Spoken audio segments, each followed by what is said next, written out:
querida família, irmãos e irmãs, povo de Deus, que o Senhor faça resplandecer sobre nós o seu rosto e nos dê paz sempre, a paz de Cristo Jesus, a paz de Cristo Jesus seja sobre todos os filhos da paz, amém? Em nome de Cristo Jesus, o Senhor. Que bênção!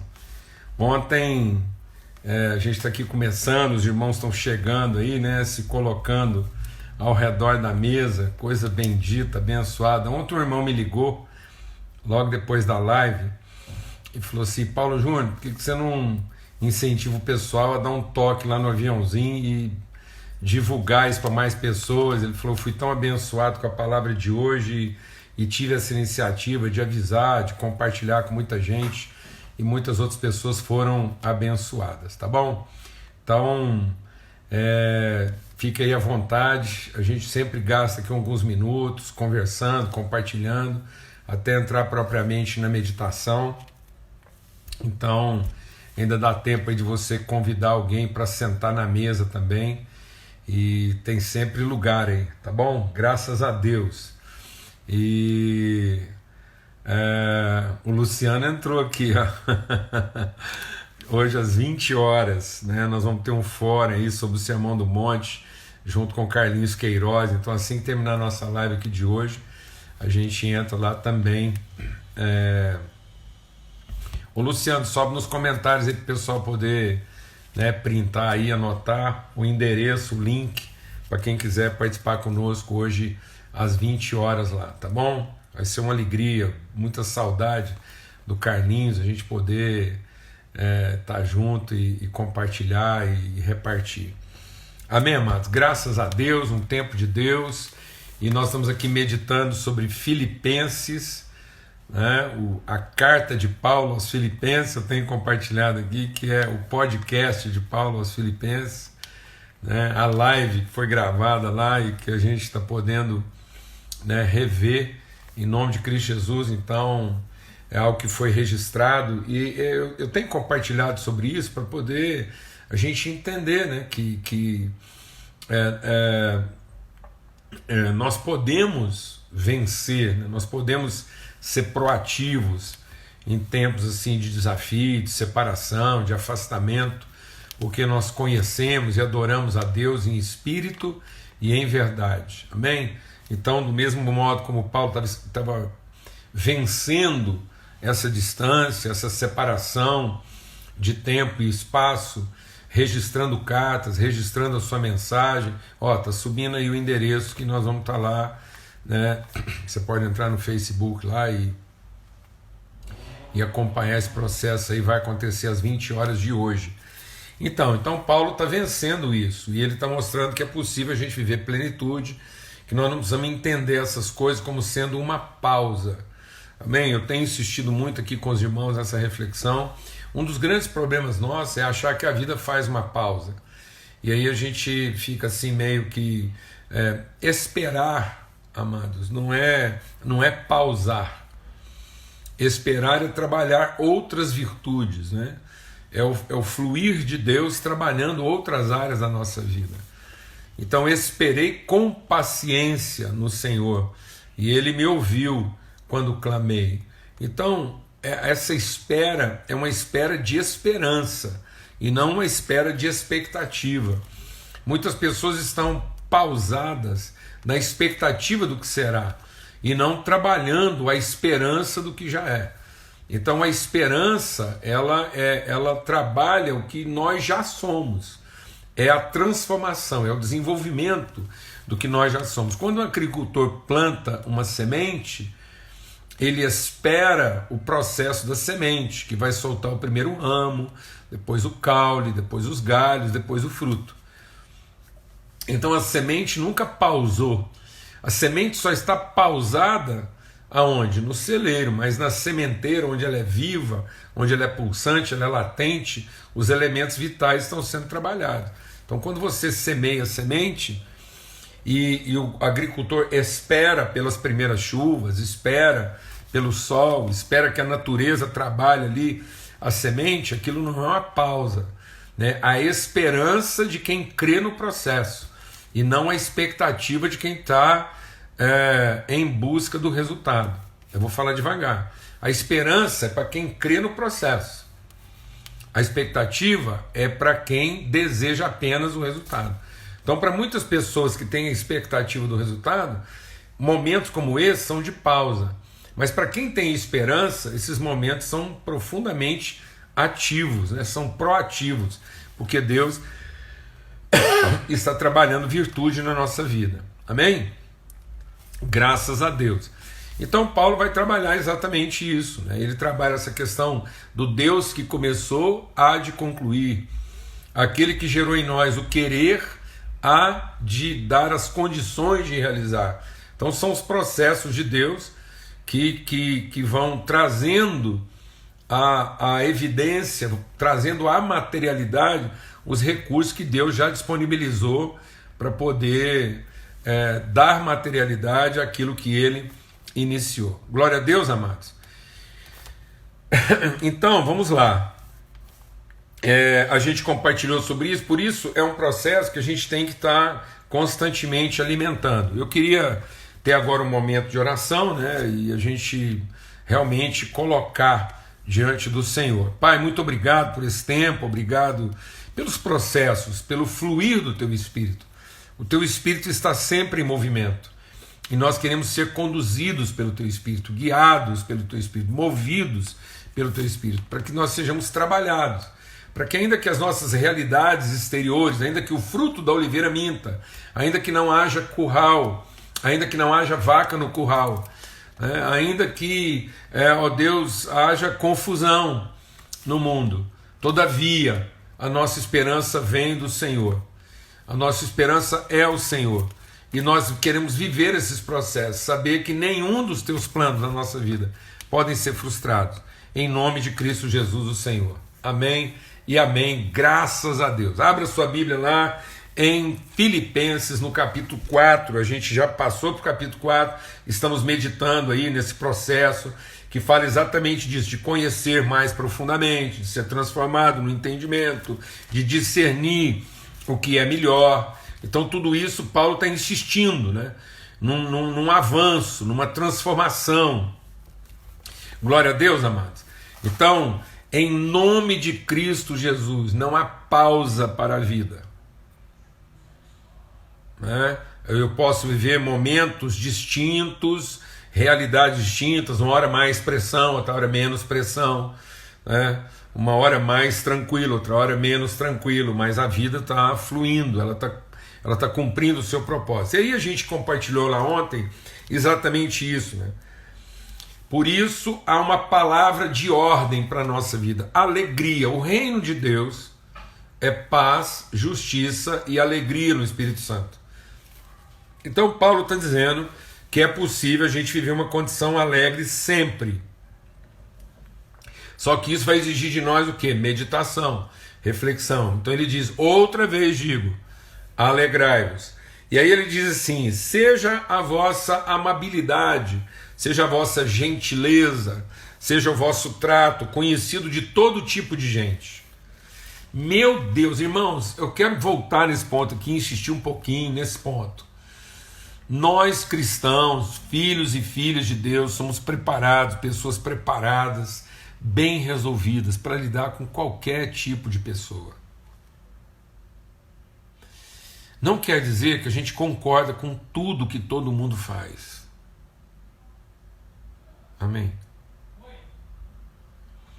Ser amável, ser gentil, não quer dizer que você é complacente. Gentileza não é complacência. Gentileza não é omissão, é trato. É você saber tratar cada um na sua condição, na sua realidade, ter a sensibilidade de perceber como é que aquela pessoa chegou naquele lugar, que tipo de pensamentos mantém ela naquela posição. Ser ajuda mesmo para o irmão. A palavra de Deus, Paulo vai falar sobre isso de novo lá aos Coríntios. Ele diz assim: gente, a ninguém mais conhecemos segundo a carne. Somos ministros da reconciliação, não atribuímos às pessoas seus próprios pecados. O escritor da carta aos Hebreus, que a gente desconfia que pode ter sido Paulo ou alguma das pessoas bem próximas dele, talvez até o próprio Lucas, que escreveu tantas coisas, foi quase que o escriba, né, das coisas de Paulo, o registro disso. Então, a carta aos Hebreus, ele disse: no que depender de vós, tenham paz com todas as pessoas, todo tipo de gente.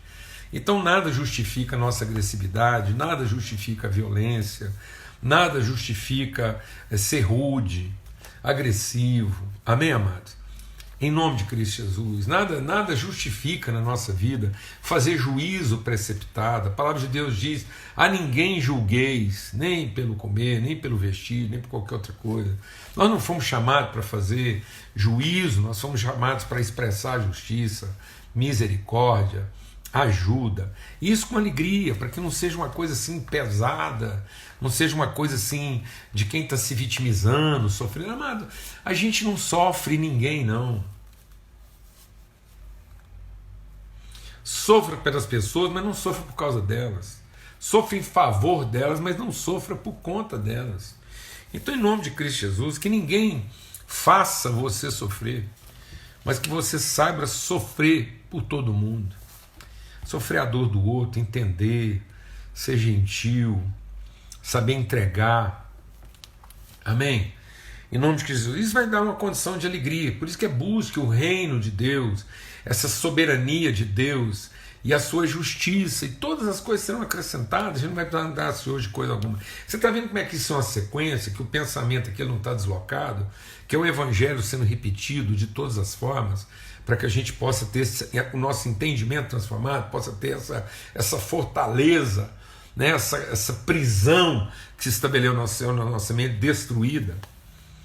Tem gente que fala assim: ah, Paulo Júnior, do jeito que você está falando aí, meus pensamentos foram destruídos. Não, os seus pensamentos estavam lá, o que foi destruído foi a fortaleza, aquilo que era os sofismas, os enganos. Mas você pode ter certeza, tem gente que fala assim: eu sei, vou falar uma coisa aqui que eu tenho certeza. No fundo, tudo que a gente está compartilhando aqui, lá no fundo era o que você sentia e percebia. Você só às vezes não sabia colocar isso de forma objetiva, porque estava meio misturado com um punhado de outros pensamentos. A gente está aqui nesse trabalho todo, nessa insistência, só liberando o que estava lá, sufocado de entulho, de lixo, de engano, de religiosidade, de medo, de muitas outras coisas. Tá bom? E aí por isso que Paulo diz então o quê? Não andeis ansiosos de coisa alguma. Mas hoje nós vamos tratar aqui, nessa reflexão, eu vou falar uma coisa para vocês. Se a gente perceber que isso aqui não ficou assim, né, não deu tempo, eu também não vou ter pressa não. Se a gente perceber que não deu tempo, nós vamos voltar aqui. Porque isso aqui tem que ficar claro no nosso coração, isso aqui tem que ser nossa meditação constante. Então eu vou devagar aqui hoje. Ele está falando assim: ó, não andeis ansiosos de coisa alguma. Deixa Deus ministrar o nosso coração aqui. Coisa alguma é coisa alguma, inclui todas as coisas, não exclui coisa alguma. Isso quer dizer o seguinte: nem uma ansiedade se justifica. Toda ansiedade se explica. A gente consegue explicar a ansiedade, mas nós não temos como justificar a nossa ansiedade. Porque ansiedade é incredulidade. Por mais que seja difícil de chupar essa manga, por mais que seja difícil assim da gente ter que tratar isso no nosso próprio coração, deixa Deus ministrar o nosso coração aqui. Essa é a vitória que vence o mundo, e a vitória que vence o mundo é a nossa fé. E uma vez que a gente vive da fé, o justo viverá da fé, ele não será ansioso de coisa alguma. Fé é conhecimento de Deus na sua soberania, na sua essência, na sua pureza. É a certeza de que Deus não muda. Fé não é para mudar Deus, amado. Fé é para ser transformado por Ele. O problema das pessoas é que elas estão sendo ensinadas religiosamente, elas estão sendo ensinadas de maneira manipuladora, escravizante, a pensar que a nossa fé vai mudar o coração de Deus. Não, amados. Nós seremos exercitados em fé na medida em que o nosso coração for sendo transformado. Então a fé não é para alcançar graça, a fé é para realizar obras que sejam boas. E a obra só será boa quando ela não for fruto de ansiedade, ela for fruto de convicção. Então, o certo feito por ansiedade não é bom. Não é bom. Então você pode estar fazendo a coisa certa e não estar fazendo a coisa boa, porque você está fazendo a coisa certa por ansiedade, por medo, e não expressando de maneira livre, espontânea a sua convicção. Amém. Então é isso que o religioso queria. Ele queria transformar a fé das pessoas em crença. Porque uma vez que o cara vira um prosélito, um crente, uma vez que o cara vira um crente no rito, então tem gente que ele não crê na oração. Ele acredita no tempo que ele gasta orando. Vou falar devagar. Então tem gente que ele não crê na oração. A oração dele não é uma relação eficaz. Não. Ele atribui crédito ao tempo que ele passa rezando, achando que de tanto rezar, Deus vai se converter. Então tem gente que reza para converter Deus, e não porque é uma pessoa convertida a Deus. Uma vez uma pessoa virou para mim e falou assim: ô Paulo Júnior, do jeito que você está falando, fica até parecendo que as coisas já estão resolvidas, que não precisa da gente orar. Eu falei: não, então foi bom você comentar isso. Foi bom uma pessoa comentar isso. Então eu vou te fazer uma pergunta. Se de repente um dia a gente descobrisse que estava tudo resolvido, a gente orava? Porque se a gente disser que a gente só ora porque a gente acredita que não está resolvido, então nós não oramos porque a gente gosta de conversar com Deus, não, mano. A gente ora por interesse. Então isso não é oração, isso é bajulação, isso é assédio. Então tem gente que não está louvando, está assediando Deus moralmente, assédio moral. Propina, entendeu? É corrupção. Então tem gente que ele não crê numa vida de oração. Ele acredita na propina da reza, no assédio moral. Então tem gente que está assediando Deus moralmente. Existe assédio de louvor, existe assédio de reza, assim como existe assédio de dinheiro. Então tem gente que ele não oferta, ele paga tarifa. Ele acha que Deus estabeleceu um pedágio, e aí ele tem que pagar o pedágio, senão Deus não deixa ele tocar, não deixa ele ir para frente. Então é uma relação esquisita, promíscua. Por que o religioso quer fazer a gente acreditar nisso? Por quê? Porque você vai depender da estrutura. Você vai depender do rito. Aí vai ter um lugar mais santo que o outro, vai ter um lugar mais sagrado que o outro, vai ter um lugar mais abençoado que o outro, vai ter um rito mais abençoado que o outro. Aí lógico que você vai pagar o pedágio. Você vai, uma vez que você se convencer de que é o rito que atrai Deus, então você não vai querer ajudar um lugar onde as coisas são difíceis. Você já vai gastar seu dinheiro, sua reza, seu louvor, suas orações, seu dízimo, numa coisa que está pagando melhor. Então tem gente que não quer fazer um investimento de transformação. Tem gente que quer fazer uma aplicação com a rentabilidade maior. Fé, amados, é para a gente fazer um investimento na transformação dos processos. E não uma aplicação com rentabilidade garantida. Fé não é para você alcançar mais graça. Fé é para garantir a qualidade das nossas obras. Glória a Deus. Amém, irmão? Então, por isso que Paulo está dizendo aqui: não andeis ansiosos de coisa alguma, mas em tudo, agora presta atenção, em tudo. Então, oração, vida de oração, então ele fala aqui, ó, em tudo, pela oração e pela súplica, com ações de graça, sejam as vossas petições conhecidas diante de Deus. Então Paulo está falando de três coisas aqui, na verdade quatro. Ele fala assim que a minha petição, ela tem que estar apresentada diante de Deus, através de três elementos essenciais: oração, súplica e ação de graça. A oração, deixa Deus me ensinar. Pensa pensa vamos imaginar um sanduíche, né? Um veículo, uma coisa que vai transportar outra. Então a minha súplica, para que ela seja uma petição justa, para que eu tenha certeza de que a minha petição é justa, ela não é de interesse próprio, então ela tem que estar no duto, né, no veículo que é estabelecido pela oração e pela ação de graça. Então, para que eu garanta que a minha súplica é uma petição gerada em fé, a minha súplica ela tem que ser introduzida de oração e acompanhada de ação de graça. O que é oração? A oração é a forma como a gente dialoga com Deus, trazendo à memória aquilo que fortalece a nossa fé. Então muitas pessoas já pensam que oração é só petição. Não.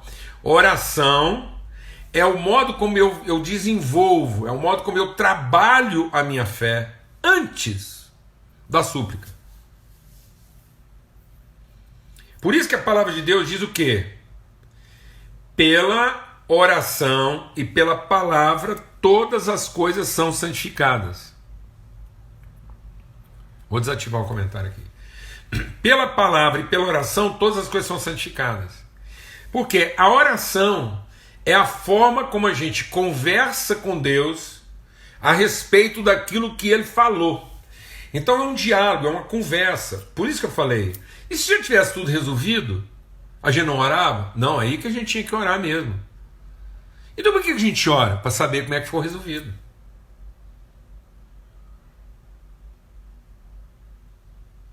Então a gente não ora para que aquilo não foi resolvido se resolva. A gente ora para conhecer o que já está resolvido.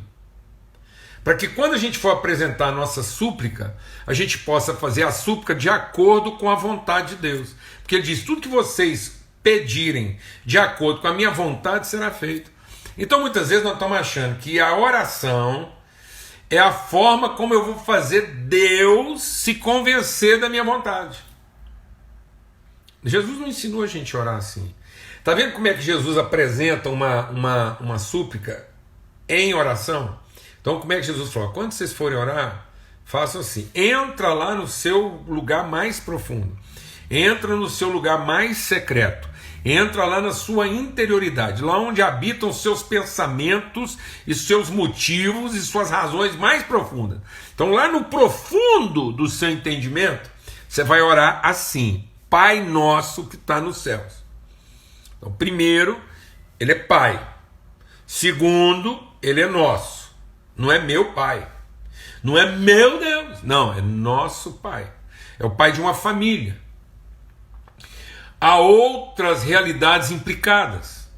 Eu estou ali no meu momento de oração, não estou representando a mim mesmo, não estou representando meus interesses, não estou representando minhas necessidades, não estou representando minhas cobiças. Não.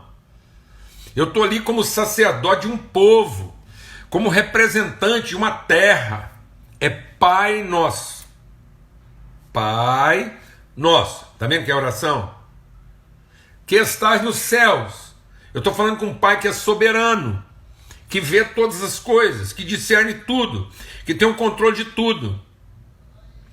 Santificado seja o teu nome. Ou seja, o Senhor não se corrompe. Eu posso ficar aqui rezando, falando o tempo todo que a tua vontade é soberana, é pura, é imutável. Então quem está aqui na posição de ser transformado, iluminado, sou eu. Eu não vim aqui te esclarecer. Eu não vim aqui te chamar a atenção para uma coisa que o senhor ainda não tinha percebido. Está vendo como é que isso é oração? E que a oração não é para mudar Deus, é para transformar o nosso coração. Então em tudo, tem muita gente perguntando o que isso tem a ver com intercessão. Tem a ver com o fato de que eu sou o intercessor, eu sou aquele que intervenho. Então diante de uma realidade, Eu sou aquele que estou me apresentando diante de Deus para, em oração, conhecer a vontade dele, para que a vontade dele seja materializada através da minha vida. E ele escreve lá para Isaías dizendo o seguinte: o problema desse mundo é que o povo só chega comigo para fazer jejum, reza, e fica cantando hino, e fica fazendo estudo bíblico, um punhado de coisas. O povo só faz de tudo, faz jejum, faz oração, dá de tudo. E, na verdade, cada um está procurando seu próprio interesse. Ele fala isso em Isaías 58. Essa reza toda, esse rito todo, essa religiosidade toda, só tem uma razão no coração desse povo. Cada um quer ter mais poder do que o outro. No fundo, eles querem ter controle sobre o outro e quer ter certeza de quem vai ser escutado primeiro. E o que Deus fica impressionado? No capítulo 59 ele diz assim: e o que me angustia, Deus falando, é que não há quem se apresente diante de mim para conversar comigo, para ser aquele que intervém, aquele que é o representante, aquele que é o duto, aquele que vai trazer, que na sua súplica, que foi introduzida com oração e foi concluída com ação de graça, ele materializa minha vontade eterna. Amém? Então o que é oração? Pai nosso, estás no céu, santificado seja o teu nome. Venha a nós o teu reino. Seja feita a tua vontade, assim na terra como nos céus. O que Jesus está fazendo agora? Está orando? Ele não falou nada, não. Agora ele vai apresentar uma súplica. Deixa Deus ministrar o seu coração. Agora ele vai começar uma súplica, que porque a súplica foi introduzida de oração e não de petição, ele construiu uma convicção. Ele construiu um entendimento. Ele não está ali para apresentar suas vontades diante de Deus, ele está ali para conhecer a vontade de Deus, para a realidade que ele representa. De modo que ele representa uma realidade diante de Deus para conhecer o eterno de Deus para aquela realidade. E quando ele sai daquele tempo de oração, ele é o representante de Deus para aquela realidade. Oração. Então em tudo, não é em alguma coisa, tudo tem que ser santificado pela palavra e pela oração. Todas as coisas são santificadas pela palavra e pela oração. O problema é que nós confundimos oração com petição sempre. Agora Paulo fala o seguinte: as suas petições têm que ser apresentadas diante de Deus em oração, em súplica. Agora sim Jesus vai suplicar. E aí ele suplica como quem já orou. Não suplique como quem ainda não orou. Amém? Porque ele vai suplicar numa inflexão afirmativa e não rogativa.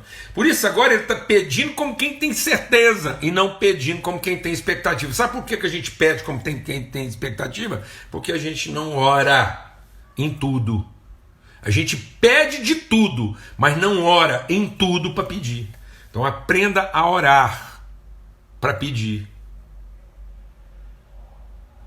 Mas não ore pedindo tudo. Porque pedir tudo não é oração. Mas a oração vai garantir que você vai saber pedir. Então, em tudo que você pedir, ore. Mas não ore pedindo tudo. Então ele introduz a oração. Por isso que ele não está ansioso. A oração vai garantir você não viver uma vida ansiosa. Nada. Porque em tudo você ora.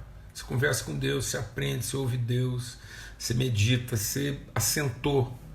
Aí agora você vai apresentar o que? Sua súplica. E a sua súplica vai ter tom o quê? Afirmativo. O pão nosso de cada dia nos dá hoje. Então ele não está pedindo uma coisa que ele não sabe. Ele está pedindo como quem tem certeza. É igual um filho numa mesa conversando com o pai. Pai, por favor, passa o pão. Ora, pai, por favor, passa o pão. Não sei se vai passar ou não. Não, que conversa é essa? Ele é o pai, eu sou o filho, a gente se conhece, eu conheço ele, ele me conhece, a gente já orou, a gente já conversou, nós sabemos o que é o propósito dessa mesa. Então quando eu e o pai estamos na mesa, nós estamos juntos e sabemos como é que funciona a mesa, a gente vira para ele e fala assim: ô pai, por favor, passa o pão. Você está pedindo? Como tem uma expectativa, você vai passar? Não, você tem certeza que é isso que você vai fazer, porque foi o que você pediu, porque isso já está orado. E porque se porventura alguém na mesa perguntar assim, mas por que você está pedindo pão? Você fala assim, é para poder servir você, servir os outros. Então você não está pedindo pão como quem está desesperadamente pedindo pão para sobreviver. Mas você está pedindo o pão para que você possa servir. Fazer justiça. Então a gente não pede o pão como um cachorro ladra pelo pão. A gente pede o pão como um filho mais velho pede o pão como quem está querendo ajudar no serviço. Está vendo? Que se você introduziu isso em oração, você não tem porque estar ansioso. A família funciona assim. E aí você entrou com oração, agora você vai apresentar a sua súplica. E vai terminar como? Pão nosso cada dia nos dá hoje, o Senhor perdoa as nossas dívidas, não nos deixe cair em tentação, porque teu é o reino, o poder e a glória para sempre. Amém. Então você vai terminar com o quê? Você introduziu com oração, você declarou as súplicas, porque são súplicas de esperança e não de expectativa. E aí você termina como? Com ações de graça, antecipadas. Então é como se na mesa a gente fala assim, pai, por favor, passa o pão, muito obrigado. Antes mesmo do pão chegar na sua mão, você, muito obrigado. Porque você sabe o quê? Que talvez ele te passe? Não. Ele te ouviu. Ele te ouviu. Talvez o máximo acontecer, ele arrumar um prato, atender um outro irmão antes, mas ele ouviu. Ele ouviu. E assim que for o momento certo, ele vai colocar o pão na sua mão. Então você já agradece antes. Então a gente não tem que agradecer depois que o pão chegou, não. A gente já agradece antes. É o teu reino, o teu propósito, estamos juntos aqui, é uma família, somos um povo. Aí você está ali, trabalhando sua fé, é isso mesmo. Pai, por favor, passa o pão. Muito obrigado. Pronto. Agora. É só uma questão de quê? Dele entender o momento certo, ele coloca o pão na sua mão e está tudo certo. Amém? Então ele está dizendo, então, é assim que tem que ser, oração, súplica, ações de graça. É assim que nossas petições têm que ser conhecidas, para que elas não sejam petições de quem não orou, que elas sejam petições de quem só está pedindo de tudo, e que elas não sejam petições de quem nem sabe agradecer antes, só sabe agradecer depois. Glória a Deus, amado. É assim que nós vamos tratar a nossa ansiedade. Porque nós vamos tratar a nossa ansiedade porque em tudo nós vamos ver uma vida de oração, de súplica e ações de graça. É assim que nossas petições vão ser tratadas diante de Deus, para que a gente não ande ansioso de coisa alguma, mas para que em tudo a gente viva essa relação que revele, que materialize, que manifeste as suas virtudes e a sua glória através da nossa vida. Glória a Deus. Então oração não é para resolver problema, oração é para manifestar virtude. Amém, irmãos? Em nome de Cristo Jesus. É uma vida trabalhada em esperança e não em satisfação das expectativas. Então aproveita esse tempo agora. Não para ficar pedindo coisas para Deus, mas para trabalhar a nossa ansiedade em tudo, para que a gente possa apresentar nossas petições a Deus em oração, em súplica e com ações de graça. Vamos ter uma palavra de oração. Pai, bendito Deus maravilhoso e amado, louvado seja o teu nome, a tua fidelidade, a tua eternidade. O Senhor é a nossa suficiência. O Senhor é quem nos dá sabedoria, sensibilidade, discernimento, para que em nada nós sejamos confundidos. Espírito do Deus vivo, sopra na nossa mente, no nosso coração. Instrui-nos, instrui, Espírito Santo de Deus, o teu povo, para que a gente, em sabedoria, possa exercer justiça, manifestar a justiça, na certeza de que todas as coisas serão acrescentadas. Porque o Senhor é bendito para sempre, a tua fidelidade dura para sempre. Bendito é o teu nome e as misericórdias do Senhor são renovadas sobre nós a cada manhã. Em nome de Cristo Jesus, o Senhor. Amém e amém. Graças a Deus, o amor de Deus, o Pai, a graça bendita do seu Filho, a comunhão do Espírito Santo de Deus, o testemunho, seja sobre todos, que Ele faça resplandecer sobre cada um o seu rosto e nos dê paz sempre. Amém? Forte abraço, até amanhã, se Deus quiser, às 18 horas, na nossa viração do dia. Glória a Deus. Fica na paz.